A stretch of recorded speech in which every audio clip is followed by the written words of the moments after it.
You're watching DD India. I'm your host Munmin Bhattacharya. With the G20 Leaders Summit fast approaching, we are counting down to that final moment when leaders from across the G20 countries will be congregating here in the national capital for the Leaders Summit. And today we are in conversation with yet another ambassador of a G20 country to know what he thinks about India's G20 presidency and about India as a whole. So let's welcome German ambassador to India, Dr. Philipp Ackermann. Such a pleasure, Dr. Ackermann. Thank you for having me. Thanks a lot. To DD India. कैसे हैं आप? बढ़िया. बढ़िया. मैंने सुना है कि आप हिंदी की classes ले रहे हैं. Yeah, Hindi classes are going well. Yeah. My Hindi is a bit tic-tac, I would say, but it's we are getting there. Getting there, absolutely. So maybe next time we should do the whole interview we do it in Hindi. in Hindi. That's an ambitious goal, maybe. And here I see a mango in your hand, and your love for mangoes is quite legendary, I must say. How did it all start? Tell us about the various varieties of mangoes that you've tried. So basically it started when I was here the first time. It's my second stint in India. I was here in 2007 to 2010, and I had a couple of friends who started this mango competition, I would say. Now I call it mango nationalism because everyone basically defended the mango from his home state. And I started liking mangoes a lot, and experiencing the varieties and also the difference in taste, which is so remarkable. In Germany we think there is one mango, but there are 800 or more than 800 varieties, and you have to discover the different flavors, the lemony, the sweeter, the more sweeter one. And I must say that I cannot decide which one I really like best. I can tell you that I have a lot of mangoes that I like. This is the Langra, the last ones, and right. I really like the Langras. It's very nice. But I would say that also Kesari from Gujarat are very good. Malda is good from eastern Bihar or West Bengal. I like Malika from the south. And Goan Mango Malkorad, which nobody knows, is very good also. So this is a small range of varieties I like, but I'm looking forward to next year's mango season, because then I will be even more differentiated in my taste and even experience more mango species. So is this one your favorite, the Langra variety? Yeah, that's it. You are a good journalist. You want me to to nail it down, but I'm a good diplomat, so I tell you right now it's my favorite because it's Langra season. Great, and you must have been really delighted to see a mango tree when you came here. This is my mango tree just over there. It's also a Langra tree. And I harvested too early this year, so you have to know the moment when you harvest. So I harvested early and we let them ripe for a week or two, but they were not at the right taste. So we have to wait for the good moment. So growing mangoes, harvesting mangoes, eating mangoes is also a kind of science, you have to learn it in a way. Absolutely. So that's about mangoes, but do you like Indian cuisine as a whole? There's so much focus on millets during the G20 presidency. Did you try some millet-based cuisine? When we had our Minister for Development Cooperation, we had a whole meal of millets, and that was very good. So if you are a good cook, and many cooks in India are very good cooks, you can do wonders with millets. So millets is quite an interesting cereal, and I think one should have a closer look. I think the millet campaign is very interesting by the Indian government and justified in a way. But Indian cuisine, what is Indian cuisine? It's completely varied. You have Bengali food, you have Gujarati food, you have Carnatic food, you have Tamil food, and it's all different. And I must say that all cuisines have their strengths, and I would say that you can name any cuisine and I can tell you what I like of it. I particularly like Bengali sweets, mishti dawi, very good, very nice. But also southern Indian cuisine, so the dosa tradition and the dosa variation is very nice. So you've been to those places and tried those authentic dishes right there instead of ordering them here? Not enough, but I have traveled a lot, yeah. Ambassador Ackermann, here we are seeing a lot of paintings in your official residence here in New Delhi. As an art historian, give us an insight into what are these paintings all about and where have they come from? I thought that I'd make this room a gallery. And I asked a young artist, Vishwanath Kutum, from the Andaman Islands, very rarely you find people from the Andaman Islands, to curate a room with his work. And this work will be here for 3 months, and then we'll get a new artist, an emerging artist from India. So Kutum, this artist, is a very, very good technician with lots of ideas. And when you see these paintings, for example, they look like prints, But basically there are drawings with natural materials like bee wax and natural colors and pigments. And he is a very fine artist who thinks about Andaman mythology. So it's about goats, it's about the holy plant of hibiscus. And when you see the big painting, for example, here, you see that there is a goat in kind of a conversation with a hibiscus tree. And when you look very carefully, you see one single hibiscus flower popping up out of nothing, which seems to look at the goat and the other way around. I find that very poetic, I find it very beautiful. It's a work that inspires me, and I think it looks wonderful on this wall. And there's another painting right here. It's a basket that I see. Tell us about that. So my understanding is that the basket plays a big role in Andaman mythology as well. There are plays, there are mythological scenes where the basket is a very important tool. When you look precisely, you find an eye above the basket. You see, there is an eye, and this is, I think, and bamboo is coming out of nothing. So you see, it's all a bit mysterious. There is some wondrous elements in this painting, and that's why I like Kutum's art so much. And you find again a little hibiscus flower underneath. And for the G20 summit also, for the meetings in the run-up to the summit, you had gone to Andamans. How was that experience? Oh, wonderful. Andamans is a wonderful experience. Let me tell you, I still feel very enchanted when I think about it. We had the greatest time. It's one of the nicest spots in India, and I was very grateful that the government took me. Okay, tell us about your previous travels, Ambassador, in India. You told us that you've been to a lot of places. So what are the kind of places that you have explored, and which are some of your favorite ones? So basically, I have to say personally, when you ask me personally, I'm very much into nature. I'm a birder. So there India offers a rich variety of possibilities. I remember very fondly my travel to Periyar in Kerala, you know, in the mountains where you find the most beautiful birds. And I went to Kaziranga in Assam to see birds, or in Bharatpur, which is not so far from here. It's also a very, very nice bird resort with wetlands. So that's very beautiful.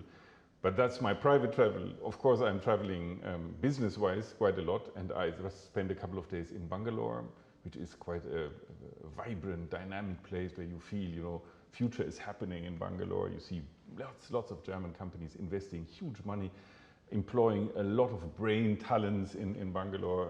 Very, very inspiring. I went to Chandigarh, which is a very special place in India, I think, with you see Corbusier architecture, capital of two states, very different states. I met the chief ministers, I met the speakers of the parliaments, and also the business community. Ambassador, I must say that I haven't seen any ambassador anywhere dancing to the tune of an Indian song on the streets of Delhi. There you were matching steps with young Indians dancing to the tune of Nato Nato. How did that happen? So I'll tell you that, first of all, there is another ambassador who has danced to Nato Nato, the Korean ambassador. That was the dance that inspired us. We felt that that was a fantastic move. He had the greatest team in the Residence Garden, and the moment Nato Nato got the Oscar, we felt that we should match that anyway. And it was not my idea, it was the idea of my team to go to Chandeli Chowk, a part we like a lot. Old Delhi is a wonderful part of Delhi. It's a bit underrated, I would say. Lots of South Delhiites never go to Old Delhi. They should, it's really worth it. And we felt that it would be good to dance Nato Nato in the midst of people, and it turned out to be quite a thing. You know, people cheered, and they were so very happy to see that, and we had the greatest time.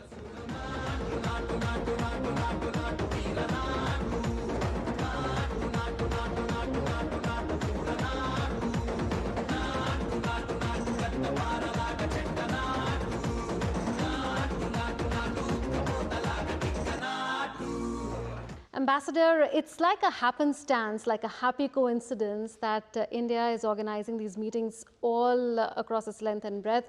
And here there is an ambassador who loves Indian art, culture, people, music, street food, mangoes.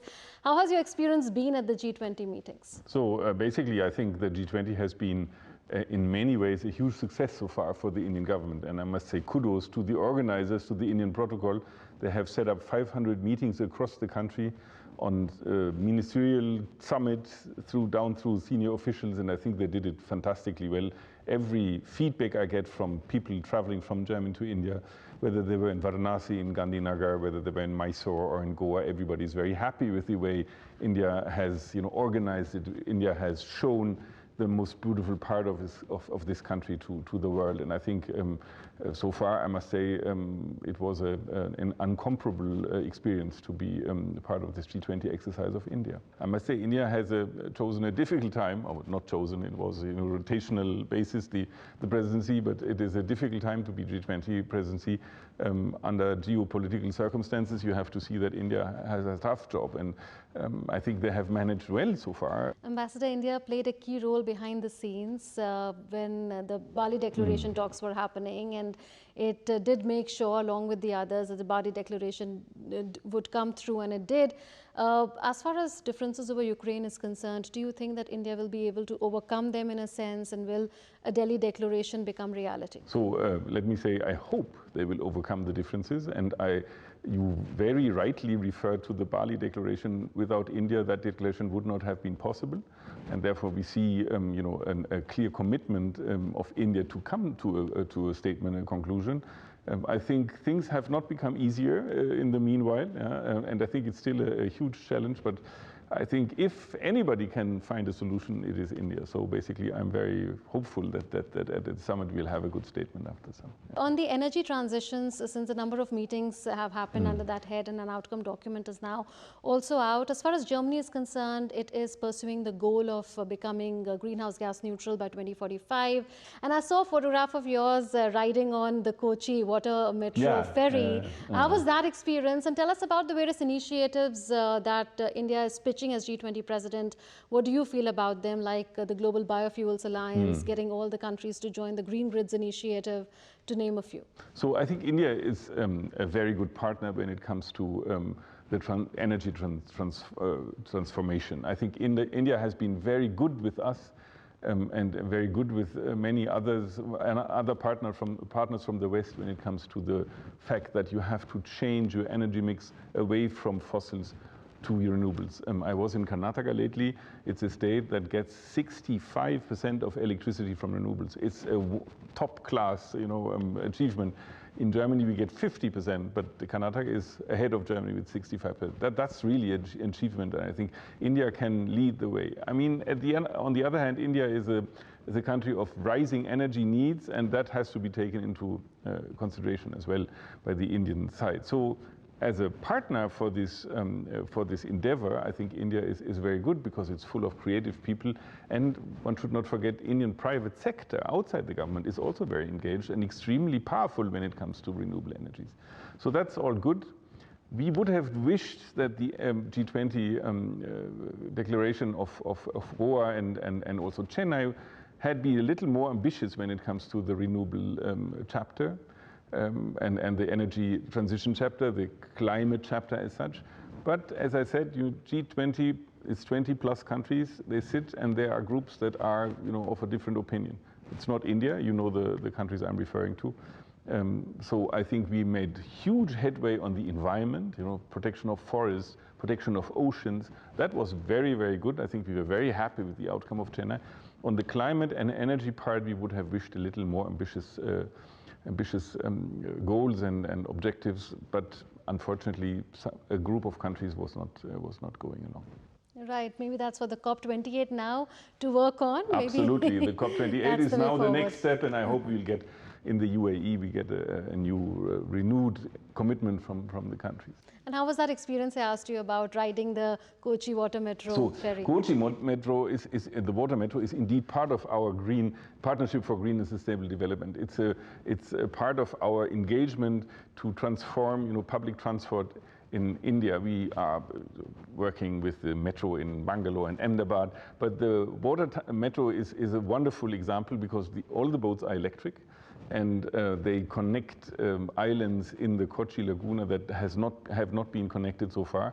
It is accepted by the population in a crazy way. You see the boats packed, really people go back and forth. It's wonderful to see. They are very smooth. They are very silent on the water. I find them a fabulous addition to Kochi public transport, and it is heartening to see how much people like it and how you know, frequently they travel with this water metro. So it's a project that I'm really proud of, actually.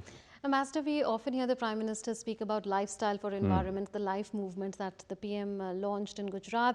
And the Green Transitions Outcome document mentions lifestyle for sustainable development, where the focus is on awareness creation, capacity building of all categories of consumers, and also incentivizing consumption patterns that are more sustainable in nature. So how do you look at such an initiative? I think it's a very important initiative, because you have to start at the grassroots. You have to start to convince the household, the family, to live according to the new needs. And you can't just throw your litter away. You have to think twice on how to recycle. You have to think what kind of food you consume. It's a huge challenge. It's a huge task for the household. But I think what the Prime Minister said is that India has this tradition.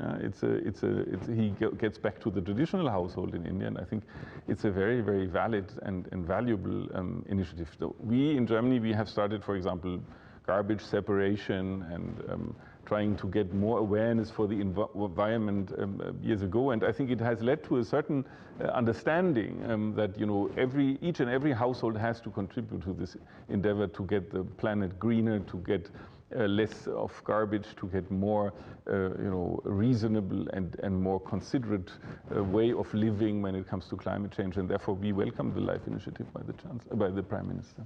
Ambassador, this is also the International Year of Millets, and on food security, India is trying to adopt and also supporting and encouraging agroecological approaches. For instance, the climate-resistant millets, and perhaps other countries in Africa where there is a food shortage of sorts can adapt something like this. How do you look at the way India has gone the whole hog? Because every G20 meeting you go, there is a lot of focus on the millet-rich cuisine. Yeah, I think it's a good initiative. We know that millets as a plant are very resilient.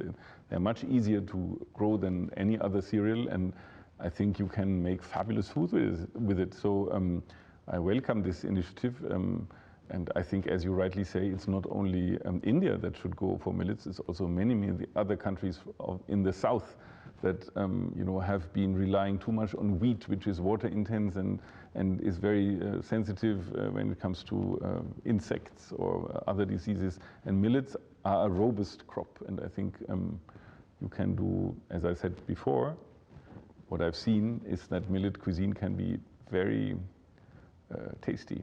Swadisht, as they say. I'm sure you've tasted quite a few millet biscuits and other delicacies made from millets. Now, on the issue of migration, mobility and skills, India is pushing for portability of social security benefits under bilateral and multilateral arrangements or agreements, and also it is pushing for mutual recognition of skills and qualifications. How do you see such an initiative? It's good because we have a mutual social security arrangement with India already, and now the federal government has developed and has presented a law to Parliament, which has been accepted by Parliament, which will come into force by the end of this year, where mutual acceptance of skills is enshrined. So we have now a new situation where we say that an Indian nurse, an Indian doctor is accepted as such in Germany when they come.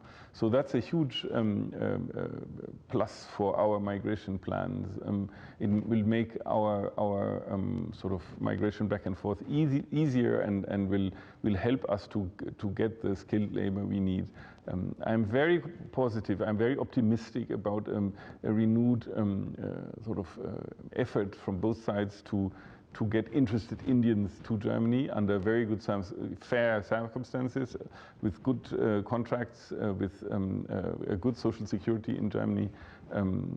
Some of them will pursue training in Germany. Some of them will go as nurses or doctors, as I said, engineers, IT engineers. So we basically look at the whole spectrum of skills India has to offer. And I'm sure that we'll have a very, very growing Indian diaspora in Germany right now. We have about 220,000 Indians in Germany right now. I see that group growing very quickly. Ambassador, what do you think is the most remarkable aspect of India's presidency? You've told us that this is not an easy presidency year for any country. And what do you think about the way Prime Minister Narendra Modi is steering the G20 presidency this year? He does it with the greatest diplomatic skills, I would say. India's G20 presidency has one of the most ambitious presidencies I've seen so far in the framework of the G20. I think India went out of its way to really present the world how important that country is and how beautiful that in this context also. And I think the Indian government has really done a very good job so far. Now, we all know the summit is basically the most important moment in this presidency, but as I said before, I'm very hopeful that the Indian presidency will master that challenge also greatly. When you attend the G20 meetings and you look at the exhibitions where several Indian artifacts and antiquities, etc., are also exhibited, do you sense a sort of a transformation in India from 12 years back when you were here, and is that also reflective in the meetings and the various engagements that you have?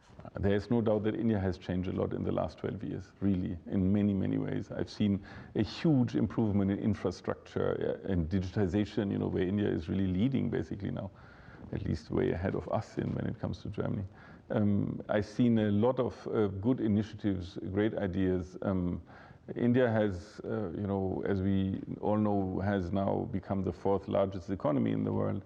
And that is not the last place it has in the ranking. I think we will see in the coming years that it is even more advancing on this ladder. I think that India can be proud of what it has achieved in the last 20 years.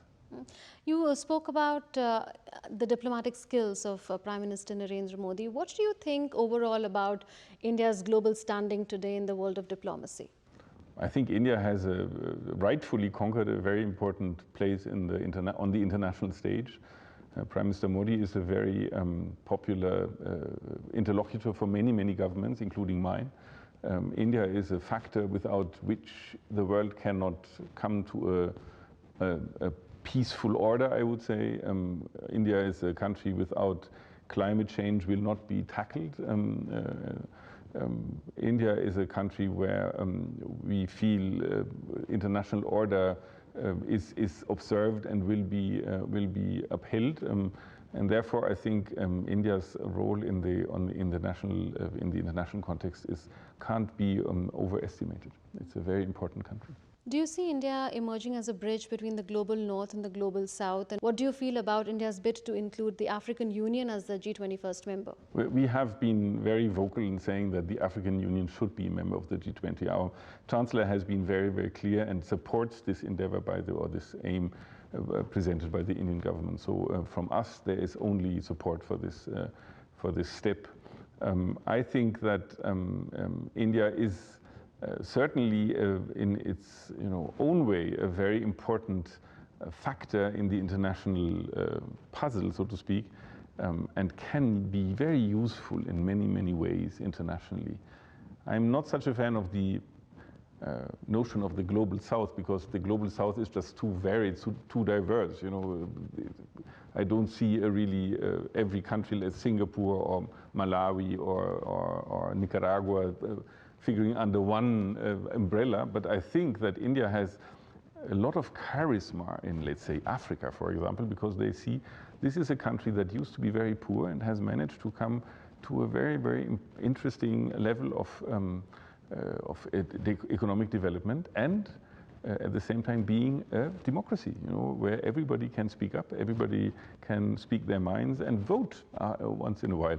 So this is something you should be not underestimated. This is a charisma that is quite strong in the African world and other countries, I think. So India is a role model, I would say. Since you spoke of vote, as far as the UNSC reform is concerned, under G4, India and Germany are working together alongside Japan as well as Brazil. Now, under the G20, India is trying to give greater representation to members of the global south. In other words, developing countries is what I mean. In the global financial institutions, IMF, World Bank, we're trying to strengthen them, trying to ensure that they are reformed and the developing countries get fair representation there. Do you think that this presidency is moving in that direction? I think it's all what you said is fair and it's important. We sing from the same sheet when it comes to UNSC reform. Also, the international financial world should be reformed, and the financial institutions, as you rightly say. It's an ambitious goal under very tense circumstances, I would say. So let's hope that the Indian government will be successful. I think we wish them all the luck they need. And as I said before, if anybody can try to handle that, it's India, I would say. Do you think that India has put the SDGs, the Sustainable Development Goals, front and center of its presidency? And will this effort really fast-track progress towards attaining them? I also remember that how India and Germany are working together in third countries in Asia, Africa, as well as in Indo-Pacific on projects related to fast-tracking SDGs. I think you're completely right. This trilateral cooperation is something completely new, and we are trying to continue this trilateral cooperation in Africa and other parts of the world. I think it's a very interesting model. I think it's very inspiring in a way. So from the German side, we see it as a huge success. I think SDGs have been, India is a very faithful and really committed member of the United Nations. So SDGs have been at the forefront of the presidency, and I think there is also some success here. I have to give that to the Indian presidency.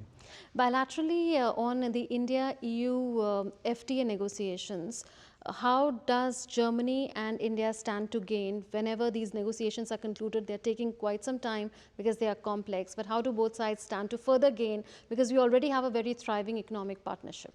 So for us, FTA would be a game changer, and you'd see much more German investment in India if the FTA went through. And I'm very confident that it will go through at some stage. We had the visit of the German Vice Chancellor and Minister of Economic Affairs, meeting Piyush Goyal, the Minister of Trade of the current cabinet, and they agreed, both of them, that they would do their utmost to get these negotiations to a fruitful success and a good agreement as quickly as possible. So you find in Germany a huge defender of this. Germany will fight strongly within the EU to get it through quickly, and we will join hand with the Indian sides.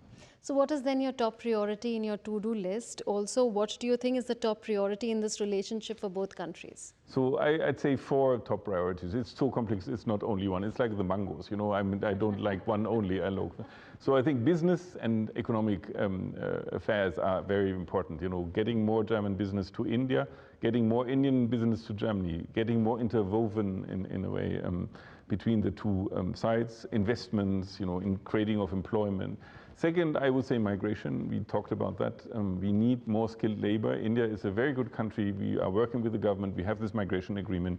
I think that's a very good partner in getting skilled labor to Germany. Third is climate change. We talked about the question on how to transform your energy mix, how to mitigate climate change, how to adapt to climate change. There we have this partnership for green and sustainable development that we have to pursue greatly, and I think we see a lot of openness and great willingness from the Indian side to engage with us on that. And the fourth is we have to talk geopolitics. That means also China, it means Russia, it means how we see our role in a very complicated world. And there, again, India has become a very important partner to talk to. Will Chancellor Scholz be here in India for the G20 summit? Of course he will be here. He's looking forward to. It's his second time in India this year. He was on a bilateral visit in February, a very successful one. But he said by then that he would come again, and I will see him on the 9th and 10th of September here. We're looking forward to that. Just one last question. Will Germany be helping in brokering consensus around a Delhi declaration? We will do our utmost to make this declaration a success. It won't be easy, but you can count on us as a very constructive partner in negotiating. Thank you so much, Ambassador. It was such a pleasure to have you. Thank you for having me.